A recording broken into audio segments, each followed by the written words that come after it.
1 de fevereiro a 16 de março eram datas previstas para o início e decurso do processo de recenseamento eleitoral em todo o país, tendo em vista as eleições gerais, presidenciais e legislativas e também de governadores provinciais de 9 de outubro próximo. A marcação das datas pelo Conselho de Ministros sob proposta da Comissão Nacional de Eleições, CNE, foram alvos de críticas por parte dos partidos políticos da oposição, sociedade civil, por coincidir com o período chuvoso. Tratando-se de uma preocupação comum que poderia limitar a participação da população no processo, esta quarta-feira, em sessão extraordinária e por unanimidade das 3 bancadas parlamentares, a proposta submetida pela Frelimo teve um parecer favorável sem qualquer contestação.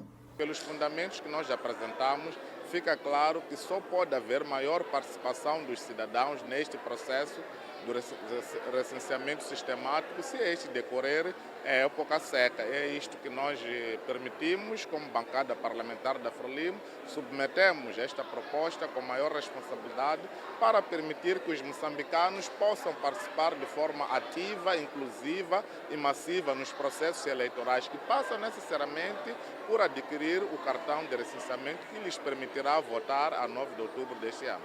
Sem sombra de dúvida, uma revisão oportuna e julgamos que há condições, quer objetivas ou materiais, para que a Comissão Nacional de Eleições e os outros órgãos de apoio trabalhem no sentido de garantir que haja um recenseamento exaustivo, responsável e com alguma dinâmica e com alguma, digamos assim, transparência, porque o processo de recenseamento é principal, é fundamental, é esse que de alguma forma vai permitir a que os cidadãos, uma vez recenseados, sejam números reais. Depois nós tivemos aquela situação da província de Gaza, em que os dados foram falsificados, oxalá. E aqui recomendamos a todas as forças vivas moçambicanas, aos órgãos eleitorais, a não permitir viciação do processo de recenseamento eleitoral. Concordamos, como sabe, desde a primeira hora, o nosso posicionamento foi no sentido da alteração da data do início do recenseamento, por coincidir com o período chuvoso.